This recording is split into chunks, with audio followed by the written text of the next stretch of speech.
World Financial Group offers entrepreneurs from all backgrounds the opportunity to start their own business on a level playing field.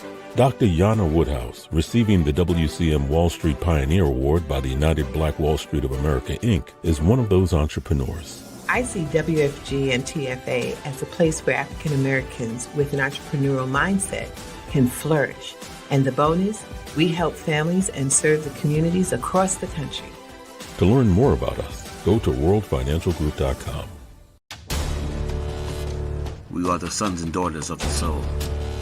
We are resilient and forever forward-thinking. We ask for nothing else than the opportunity to live and to create the lives that we were meant to live. We want nothing but an equal chance at options and possibilities. The same possibilities and options to live out our potential as our fellow man. We want to be heard, understood, and expressive in our reality. We are the future. We are the creative. We are here.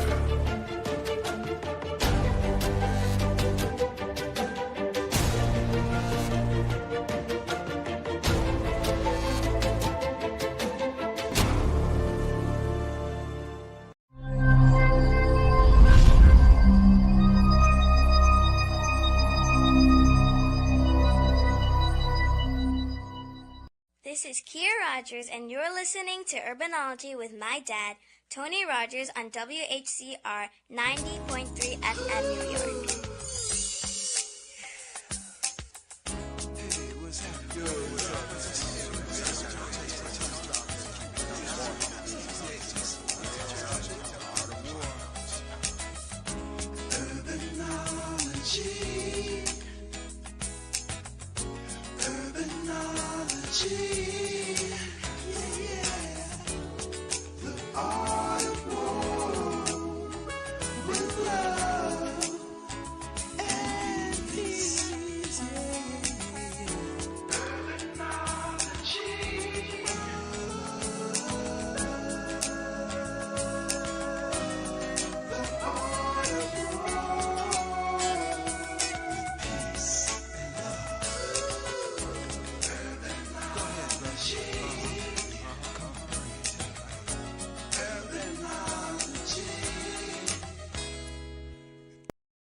Good afternoon. Tony Rogers here, your host for Urbanology, the Art of War.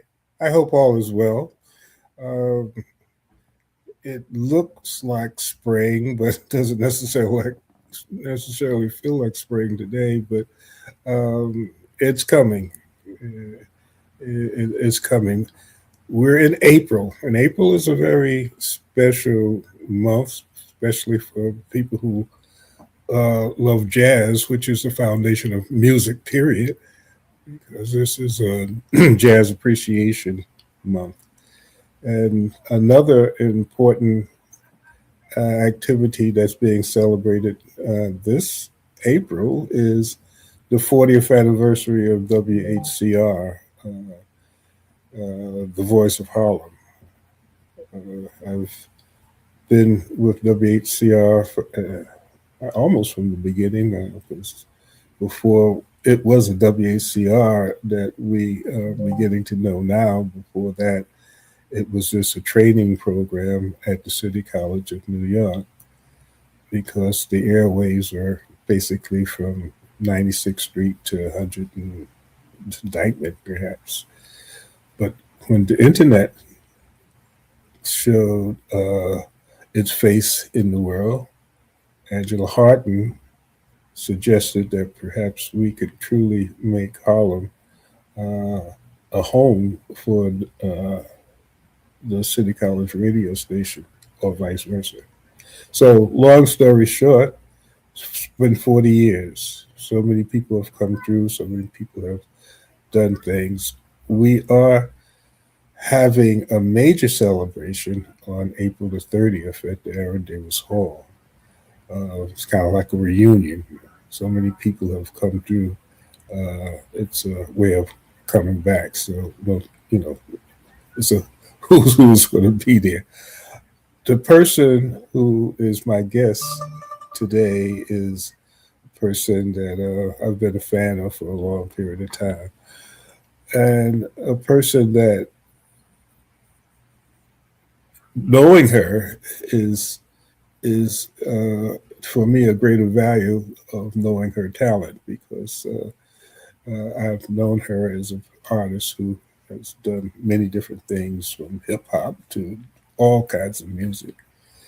But knowing who she is a tremendous value to me, and I am happy that she will be a co-host of the event on the 30th. So I have a great deal of pride and pleasure to introduce Alyson Williams. Hi, Tony. Hey, Alyson, how are you doing? I'm well, thank you. Thank you for having me. It's great to be here in Soul City. Oh, it's a treat to me, Alyson. And one of the things that is really, and I mentioned it before, uh, I would like to, again, we've had this conversation before. I would like for you to really tell us a little bit about Alyson Williams, as you've done before you became Alyson Williams.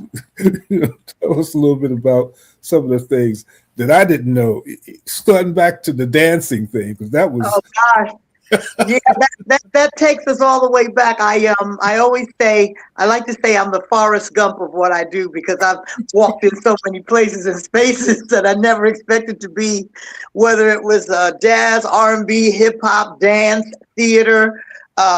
The thing I'm trying to do now is transition for film and television and not giving up any of those other things, but certainly adding onto radio, all of those things. But born and raised in Harlem, the daughter of Bobby Booker and Shirley Williams. My mother was a registered nurse who had given up her acting, dancing career to raise her daughters. My father was a jazz trumpet player. He had his own big band, 21-piece swing band called the Bobby Booker Big Band, and they kept their base there at the Kennedy Center on 135th Street. Mm-hmm. And for many, many years, they were the premier society band in Harlem and beyond, the tri-state area. And they had really wonderful players like Dickie Wells and Howard Johnson, and even sometimes Earl Father Hines would come and sit in, and Max the Sax Lucas, who is Nate Lucas's dad, so we had all of these great players, and they would go off and play with Count Basie, and they'd go off and play with Duke Ellington, and they played everywhere, and then they'd come back and they'd have their chair still waiting for them in Harlem. So it was really an amazing thing to grow up with that. I attended All Saints Parochial School on Madison Avenue, 130th Street, and so Harlem was. I always say, what's the song? I'm a native New Yorker. That song, when they talk about up in Harlem, down on Broadway, and jumping in and out of cabs and down in the subway. I attended Dance Theater of Harlem at a very young age before it even went uptown up to Washington Heights. I was with Mr. Mitchell, Arthur Mitchell, from the time I was 4 years old till about the time I might have been maybe 8. And then he shut that particular situation down at the Church of the Masters in the basement, and he set his sights on building an actual school, which he did. And I went back there as a scholarship student, and I stayed with Dance Theater of Harlem until I reached the ranks of junior company, and I studied with Arthur Mitchell and Marie Brooks. And they introduced us to Alvin Ailey and Frank Hatchett and so many other people, Chuck Davis, Abdel Salon, all of these wonderful people. Even as a kid, I remember going to Mary Bruce, and I remember going to Ruth Williams and LaRock Bay. You know what I'm saying? My whole Alatunde, all of these Harlem-based people that were giving children a chance to broaden their horizons. And I was there. I was a part of that. Yeah. Before I took it on and said, this might be your profession. You might really go ahead and do this. So, the singing and the dancing and the acting all came together, and they like to say triple threat. So that's what I had my vision on, and that, that's how it's been for me. Tell us your journey, which I think is another interesting story, into music, into entertainment. Well, obviously, I was singing at a very young age, but jazz was my medium, which was odd because a child would not necessarily know the Great American Songbook, but I did. Mhm. When my friends were learning "His Eyes on a Sparrow," I was singing Dakota State in the Late Late Show and My Funny Valentine. I was all in there,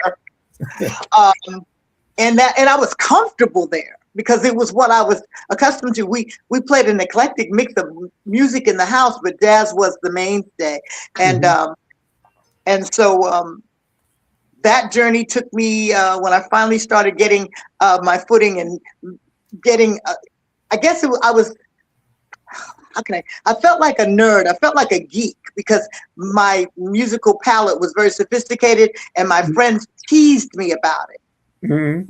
saying they felt it was like, well, what is that you're listening to? Or when I sang a different way than the other kids that had been singing in church. So I was Mhm. nervous and I was reserved about it. But when I started kind of stepping outside of my comfort zone and learning more about R&B, yeah, I love the Jackson Five just like everybody else. I got Motown and stuff, but I knew what I knew I didn't really know how that happened. I didn't know how to make that sound. I didn't know what that was. I could scat, but I didn't know what that was.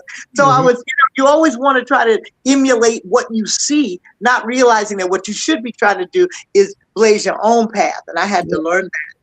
My mother was a champion of mine, and she taught me. She said she would come by the room, and I'd be in there with the door closed, singing into the brush handle to the record, and she'd peek her head in, and I'd put the brush behind my back. What you doing? And I'd go, nothing. I said, okay. Well, good luck with whatever it is. And then she'd leave, and she'd come back. She says, baby, you're not doing anything wrong, and you have a beautiful gift, but you're going to have to find your own style. And because we already have a Shaka Khan, and we already have a Gladys Knight. You got to find what's you. And I didn't really know what that meant. And it was so frustrating. When did you first realize that you had what you knew that you have now? Oh, I mean, please, about a when you month knew, ago. About a month ago, I said, "Oh my God, this might lead to something." but It was at a young age. It was at I can't put. I guess by the did time you, when did I you? found I'm my sorry. father used to give these great bus trips down to Jersey, and they'd rent a hall, and Right. they'd have everybody would buy their ticket, and you bring your centerpiece and your liquor, and they sell you a setup. People don't know what a setup is. It's Coca-Cola, ginger ale, ice, Yeah. and cups, y'all. And if you were lucky, you could get some orange juice and cranberry juice and grapefruit juice. You know what I mean? But that was the setup. Saltine crackers. And You know, saltine crackers. What I said to you before we came on was a lot of the things that we're talking about are things that can resonate to a certain type of a mindset. Uh, and your music also reflects that. Alyson Williams, people know your name and don't really understand exactly why. They just know that Alyson Williams, she did raw, and Alyson Williams, she was in hip hop. She did this. So it's interesting when I hear you because the Alyson Williams that allowed for all of that to happen was nurtured in this magical community called Harlem. Hip hop. What was your first introduction into? Well, I don't know whether they was calling it hip hop then, but After I finished, like I said, I sang with my dad, and he would give these great trips, and he would always have his big band, and then he would have a young band, and he had this little band called the Little Dudes. And at one point, they had a female singer, and she got pregnant, and they were looking for another female singer. I didn't know if my dad was going to let me sing with these boys because he did not want that. But I went on and learned Evelyn Champagne King's Shame, and I auditioned, and that was my, that was just around the time I guess I was coming into a tweenhood. And so I went to high school and came out of City College from the Aaron Davis Center for Performing Art. After having gone to Marymount for a couple of years on a scholarship for dance and a minor in communications, I went to City because Marymount was, I couldn't, the Upper West Side was not where I needed to be. I needed a little more grit and a little more dirt. I needed to be in Harlem.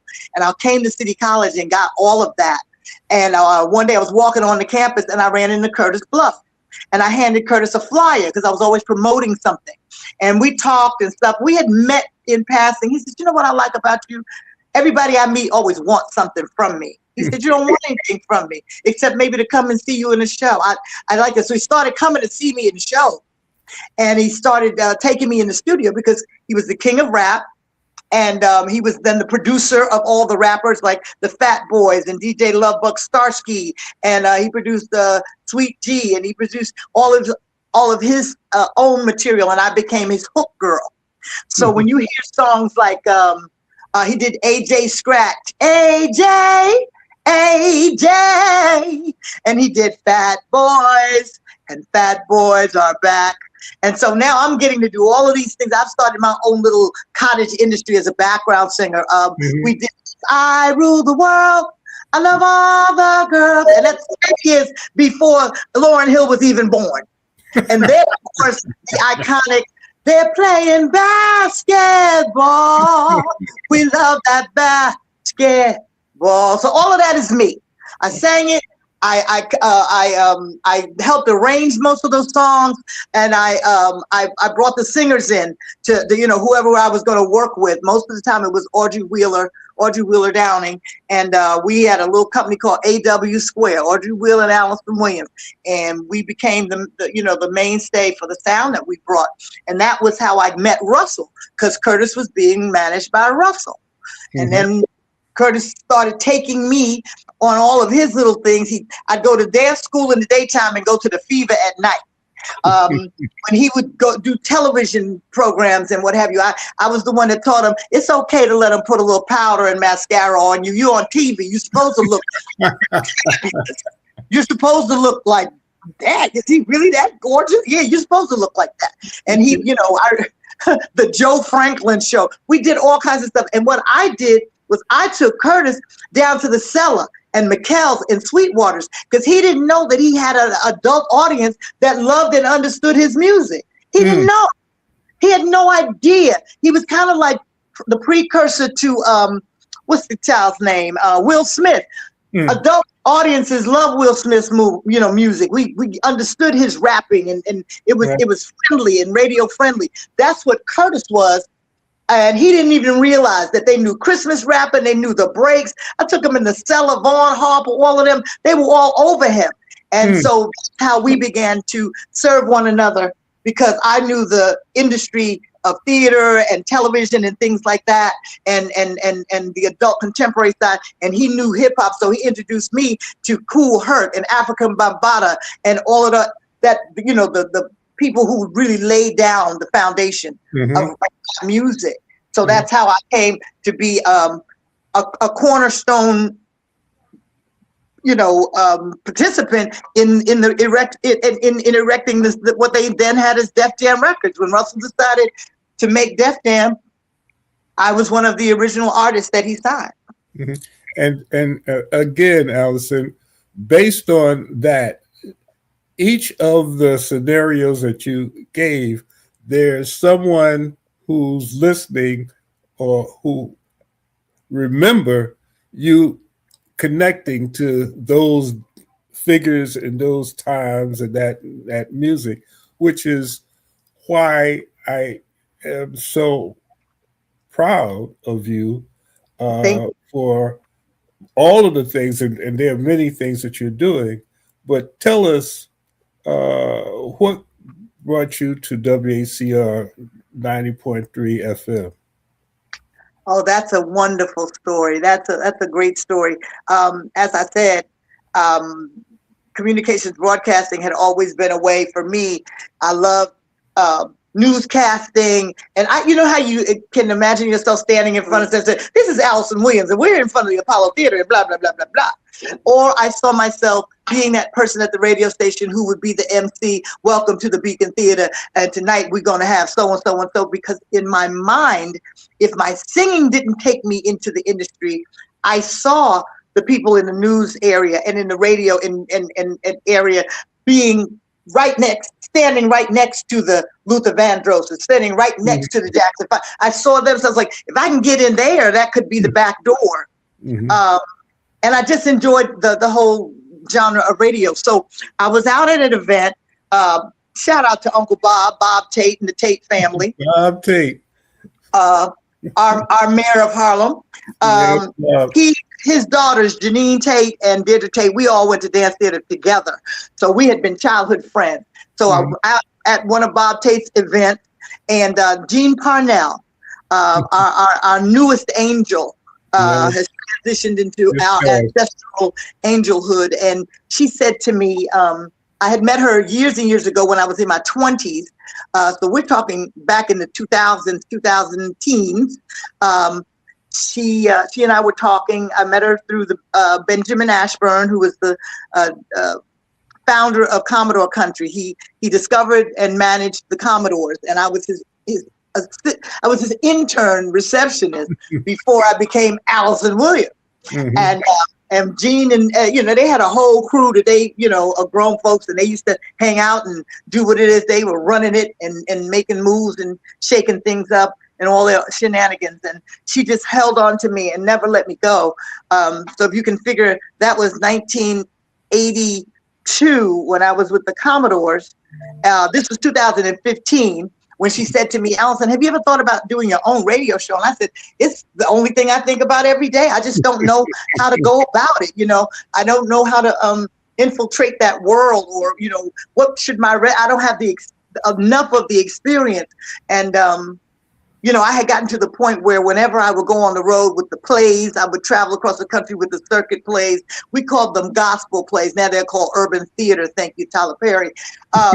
And when we would go into the city, we had to go to radio so that people would know we were there. It would be me, David Peaston, Cheryl Pepsi Riley, Carl Payne. We'd be in these plays, and we'd have to go to radio. And I told him, I said, "I'll do radio, but only if you let me do something. I got to read some copy. I want to read the weather, or I got to take you into a commercial break. I want to do it."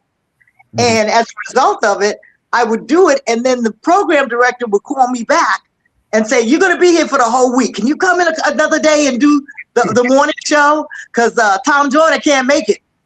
And the people would calling in and faxing and calling and saying how much they enjoyed you. So that's how I began to get my feet wet, and really start to get an understanding of it. And then, like I said, Jean said, if you want it, I'm going to talk to the people. I think they're looking to fill a slot. She said, came back to me. She said, "I talked to Angela Harding, and she has one question." And I said, "What?" And she said, she wants to know, "Are you nice?"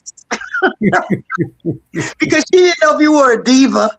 And I said, "Well, Auntie Jean, what did you tell her?" She said, "I told her you were fabulous. You were my darling."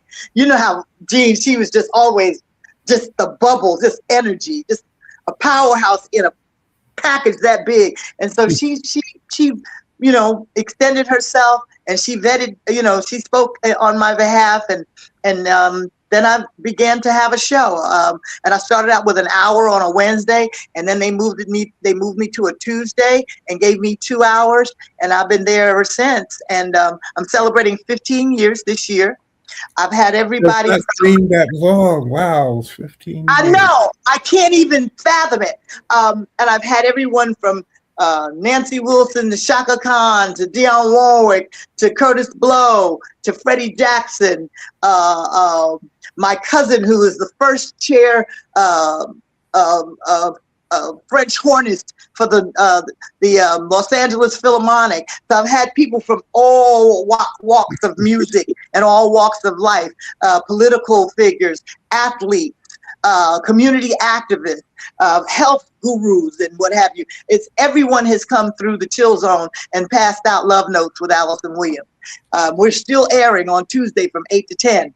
So I thank you to everybody who listens and tunes in, and continue to do that and tell a friend, and continue to love on me over there in the Chill Zone.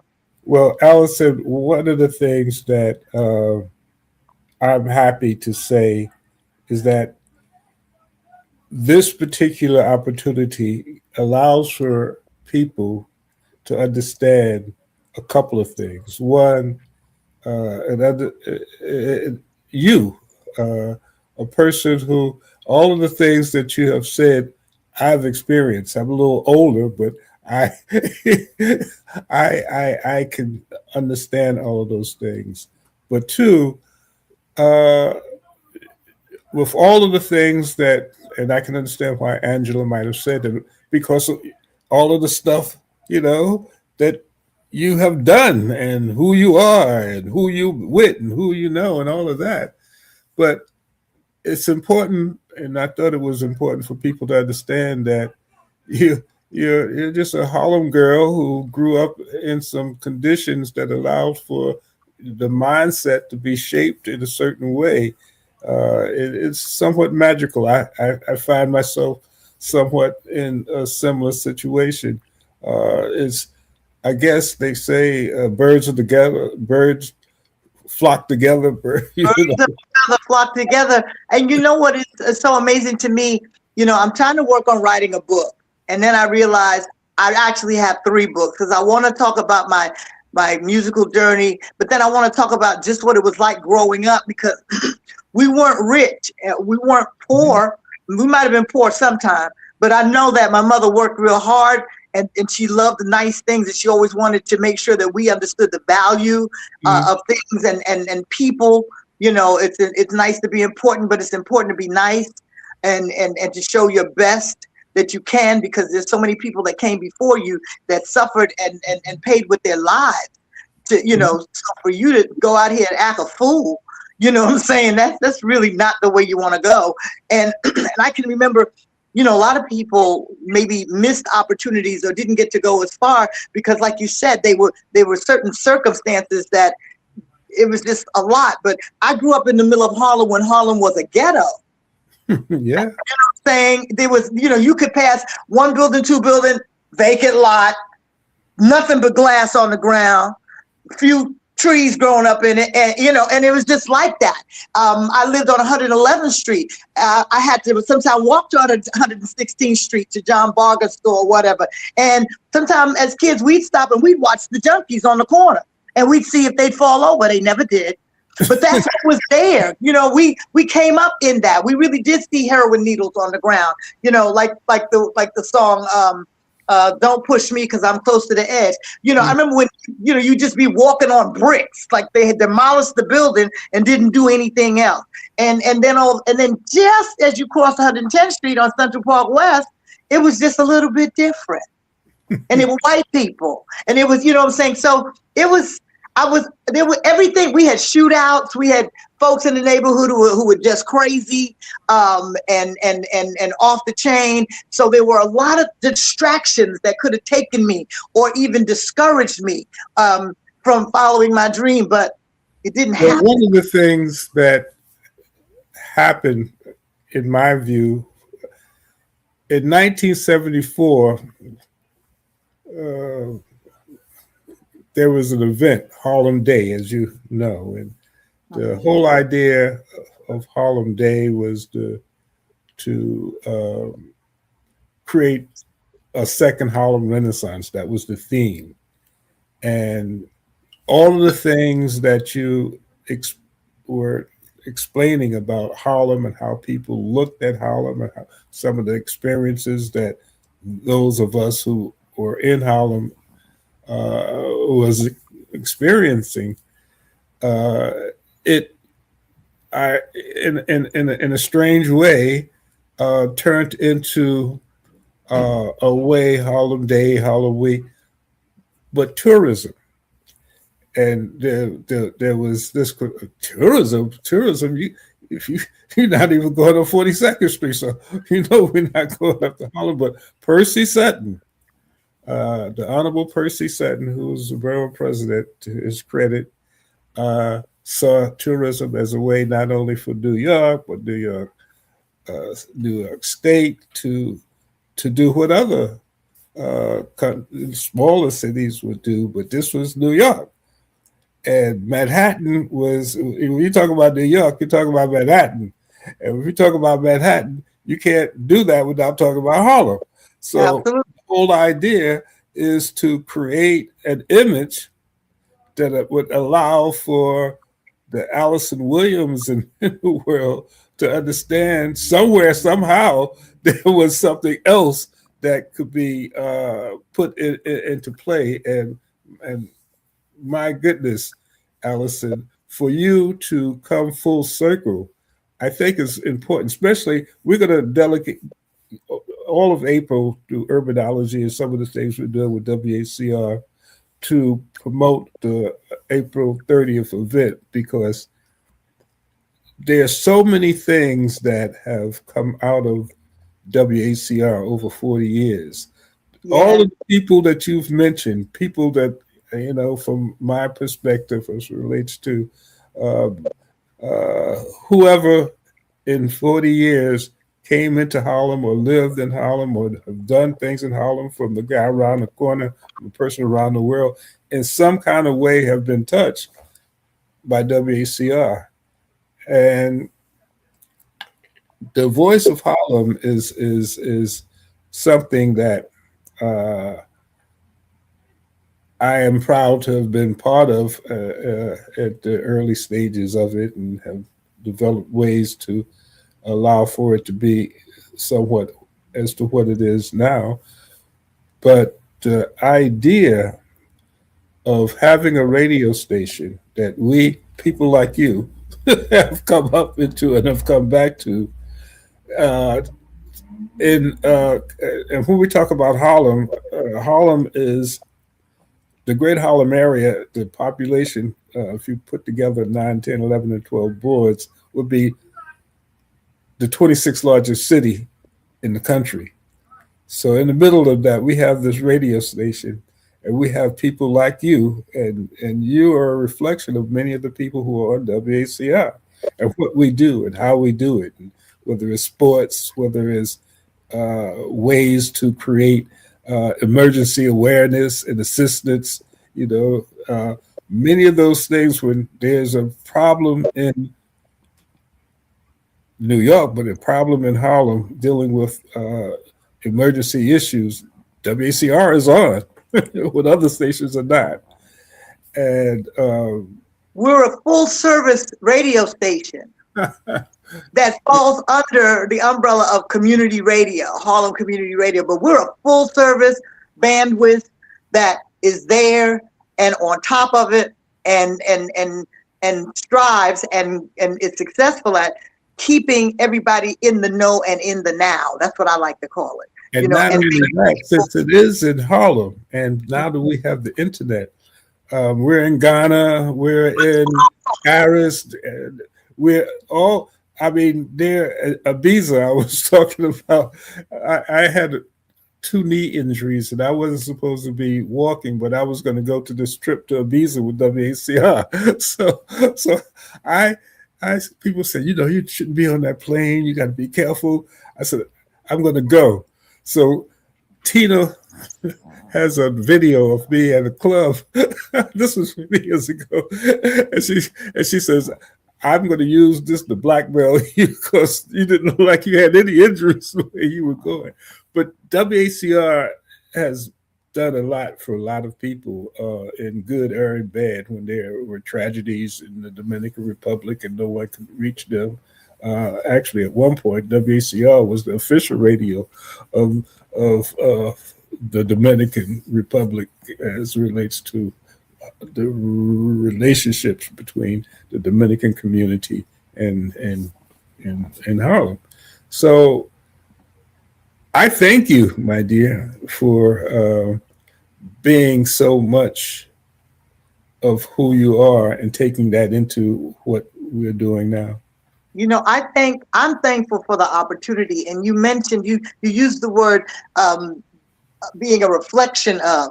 I've always wanted to just be something that someone would look at and say, yes. I love the word yes. I hate the word no. I want someone to look and say, she's a reflection of what we want to represent us. Mm-hmm. She doesn't embarrass us. We ain't scared she gonna say the wrong thing or just bring a bunch of shenanigans. Unless it's necessary. Unless it's necessary. Okay, thank you very much. And someone look and say, well, if she did it, I could do it. She went to school on Madison Avenue. I live in the Lincoln Projects. She went to do this. I can do that. I can.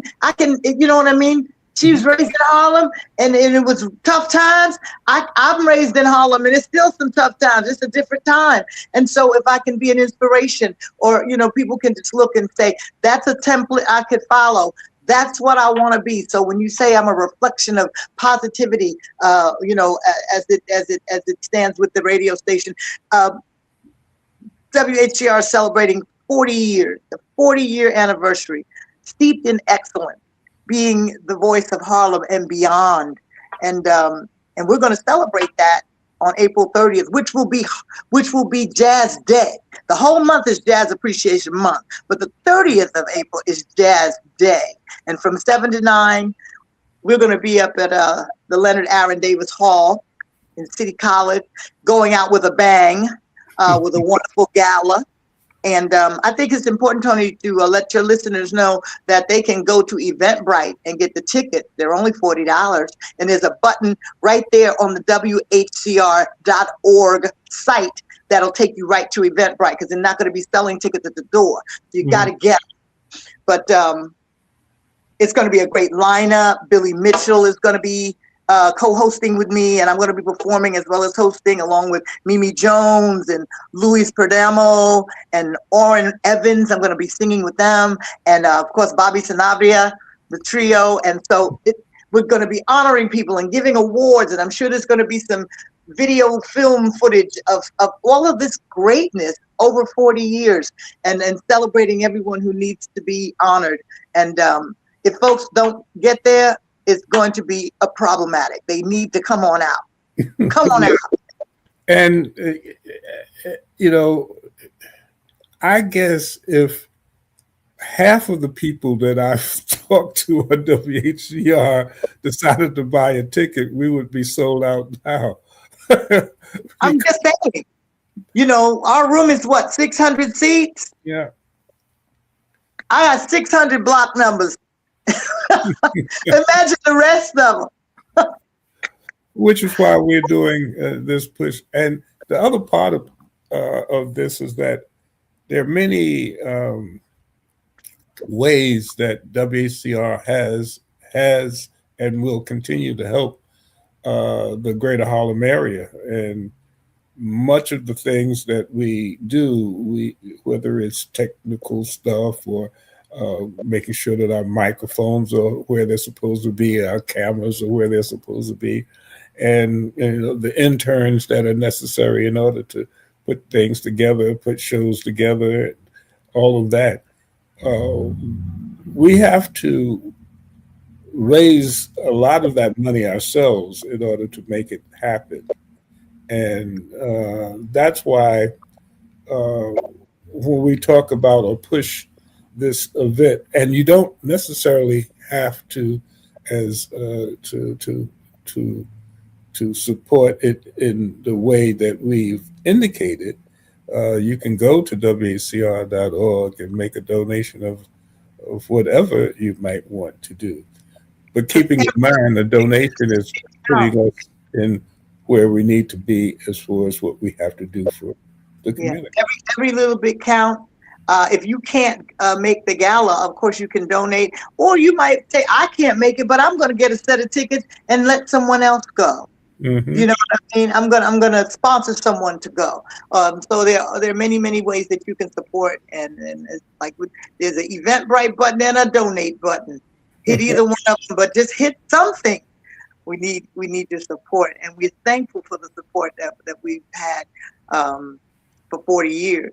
I know I'm hugging hard on my 15, and well, the other thing is, Alyson, you have been a tremendous ambassador because in the places that you go and the people that you know, knowing that when you talk about Harlem, it's hard not to talk about WACR, the voice of Harlem, that you have a show on. So that's invaluable. I mean, of the way for 15 years you have been able to carry that message of we are a radio station that's in the most famous urban community in the world. And much of, over the 40 years, much of the change of Harlem from 1980 something, what is the idea is that it was all 1986. Do you know how much news and information that people was able to receive about what's happening in Harlem, in the world? Because in many cases, the idea of Harlem being that central point where sometimes people question it now as it relates to what's happening, but the black capital of the world, the idea of the information that has come into the lights of those who were fortunate enough to listen to some of these things, some of the health programs and some of the political programs, and some of the wonderful types of information from on a 40-year pace. Some people grew up. Yeah, they were born and are now 40 years old. And WHCR has been a part of the backdrop of their lives. Absolutely. The tapestry of their being is rooted in WHCR. Yeah, but there's something magical in Harlem, and there's always been, and as we look at the first Harlem Renaissance, the second Harlem Renaissance, which started in 1974 with Harlem Day, that was our theme. I see us moving now into the third Harlem Renaissance. No We're doubt. looking at just in in the Central Harlem, the Studio Museum, the Urban League building with, all of the different things that are going on there, Civil Rights Museum that's coming in. The Apollo and the Victoria. The Victoria, the Black Theater, National Black Theater. You are so much a part of that second Harlem Renaissance mindset, but now you're in a very unique situation because you're now also part of this third Harlem Renaissance movement. How do you see that in your career, in your music, and some of the things that you're looking to do? How do you see that future? How do you see you moving from where you were, dealing with, some of the hip hop legends to where you are on your way to now, dealing with the new Gen Z stuff and being relevant to them?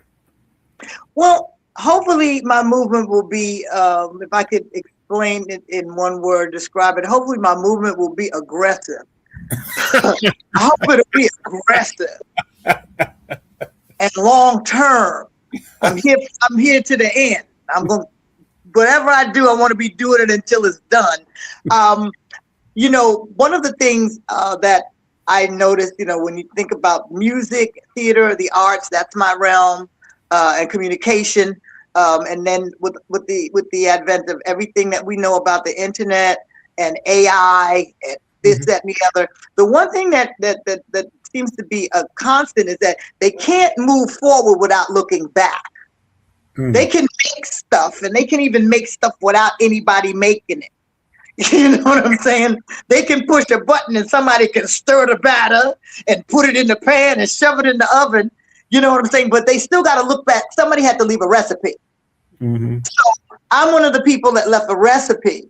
Dougie Fresh left a recipe. Curtis Blow left a recipe. So they have to go in and reference that recipe for them to have anything that tastes like anything. Because one thing for sure, these young kids are listening to a lot of stuff, and I listen to it and go, that's not really musical. It sounds like music to you. Okay, but that's what you got. So stay with it. But at some point, they always go, I really like my mother and my father's music better, but I have this on because Spotify was on or Pandora was playing it. I really like the other stuff. You know what I'm saying? I have godchildren, and a song will come through, and I'll say, oh, well, that's such and such and such. And they used to get mad at me and say, you don't like nothing. You criticize everything. I said, I'm not criticizing. I'm just telling you it was done before. Listen to the original song. This is where they got it from. And then they'll listen, and then they look at me like, yours was better. I said, yeah, mine was better. But I'm just saying, I'm going to hold your hand through it. You're going to be all right. It's going to be fine. It's out there. You can download it and listen to the good one every day if you want to. So as I go forward with my music and what have you, I just want to be able to create a place where it's a safe space and it's a place where you can make a choice.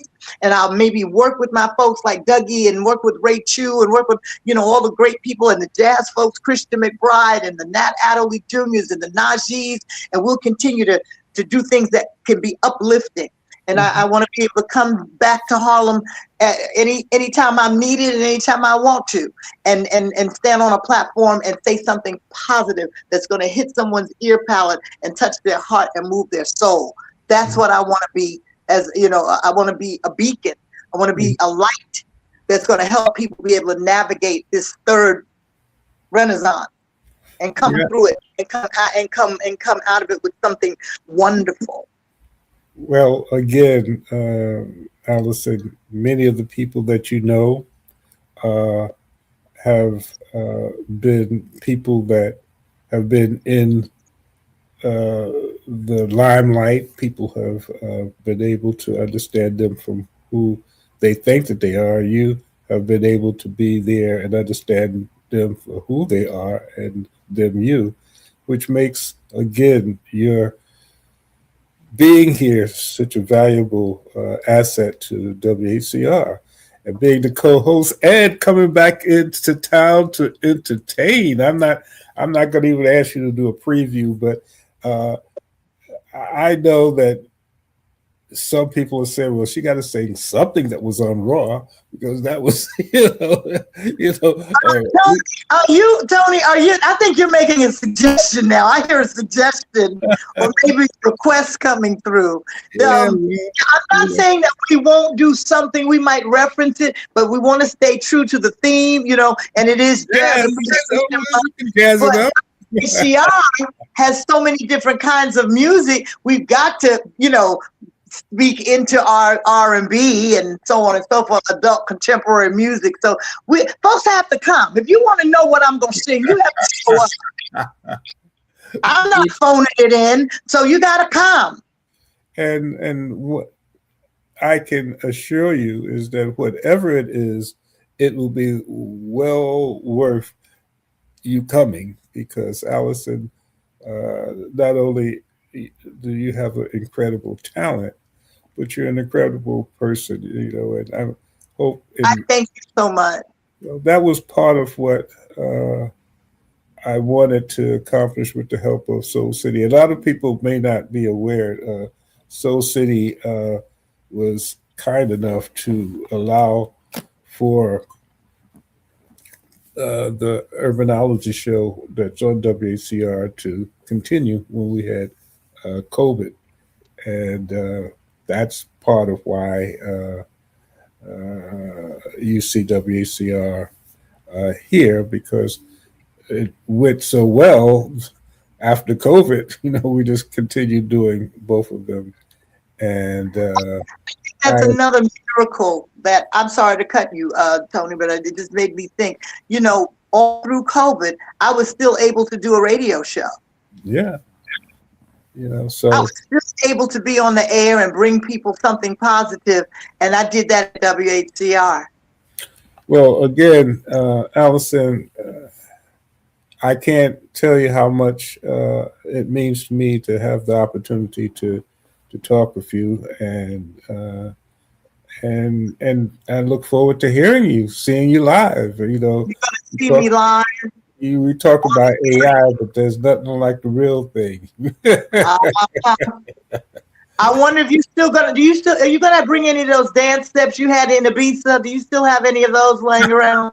I don't know, but speaking of dance, before I let you go, you have done a lot of things in Senegal, and we had a brief conversation about um, Ghana. Yeah. Briefly, tell us how that spirit still is in you, as far as some of the things that you've learned, especially in Ghana and Senegal, music. You know, it's as I said, I had what I considered an illustrious dance career for as long as I danced professionally. And one of the wonderful programs that Marie Brooks brought to the table for her children's dance company was the opportunity to do exchange student programs. So they would travel to various countries.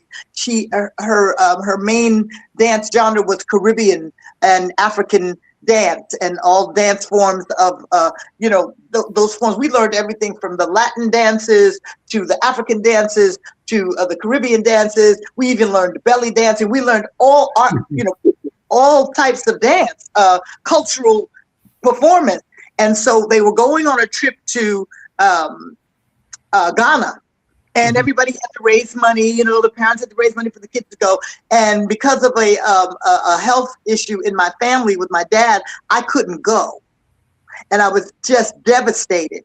But the kids went, and of course they came back, and they brought back, all of the information. But they also brought back one of the instructors, one of the drum masters from Ghana came back, and he ended up living in the States, and he worked with Miss Brooks and brought us all of that information. I mean, firsthand, the drumming, the meaning of the dances and all that. So there were dances like Nandam and dances called Adua.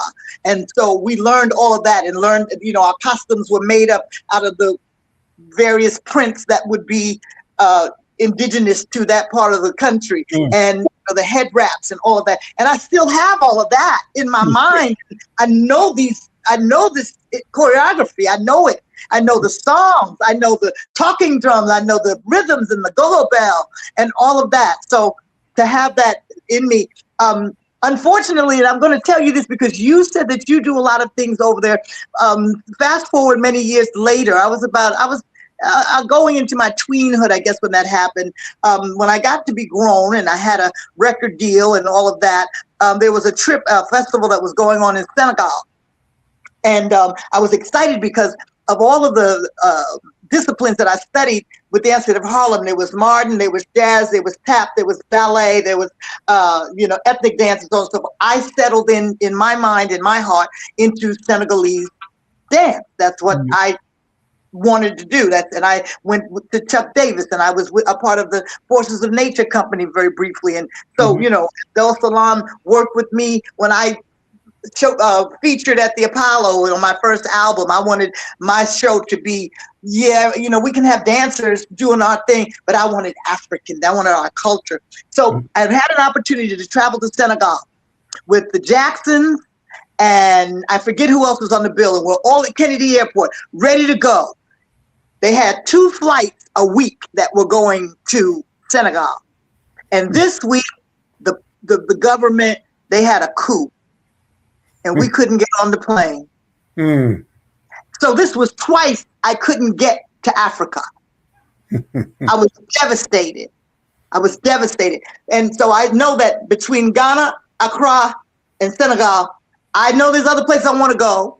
I want to see the pyramids. I want all of that. But I've got to get to those 2 places. Now, I have been blessed to go and work for the royal family of Morocco for at least 6 years in a row. I was the king of Morocco through 2 kings, actually, Mohammed V and Mohammed IV, and now Mohammed V is his son. So through 2 royal administrations, I have gone to Morocco, which is on the continent, but it's not the same. We have to get you to Ghana. We got to get me to Ghana, and from there it'll be a windfall. I'll be everywhere over there. But one of the things, again, with our time, first I would like to thank WCR for all that you've been able. The station has helped me tremendously to meet new people. Sometimes some people I have not talked to for a while, so we talk on WHCR on the radio. That's the way we kind of catch up with each other. But April the 30th, Aaron Davis Hall, uh, which may very well, Aaron Davis Hall is shutting down for about 2 years. So For renovation. for renovations, and this may be the last big event that will take place there. So come out, and Allison, uh, as you mentioned, if you go to wacr.org, there's a button that you can push, right? Hmm. Click on that button and do the right thing. Well, again, thank you, Allison, for all that you do and all that you will do, I'm sure. Looking forward for you coming back and looking forward to see what other guests, people, friends who will be coming through on the celebration of the 40th anniversary of WACR. So thanks. Thank you for having me. Shout out to Matt behind the scenes. Thank you, my dear. Thank you for having me, and I want to come back and keep you up on everything. And just to let people know, Alyson Williams wants to come and be a part of what you want her to be a part of. Well, Harlem Week is coming up. There are a couple of things and Marco Noble's the new chairman, and Hey, Marco! he's on WACR also. So we need to make sure that WACR gets its due as far as its 40th anniversary during Halloween. Take care, my dear. Thank you again. Sure, it was my pleasure.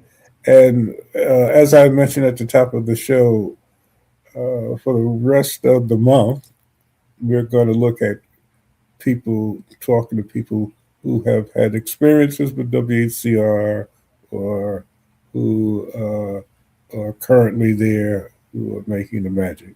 So this is Tony Rogers, your host. Thank you so much for joining us. And again, support WACR any way that you can, wacr.org. And of course, please join us on April the 30th for our 40th anniversary celebration. Take care. Bye. This is Kia Rogers, and you're listening to Urbanology with my dad, Tony Rogers, on WHCR 90.3 FM New York.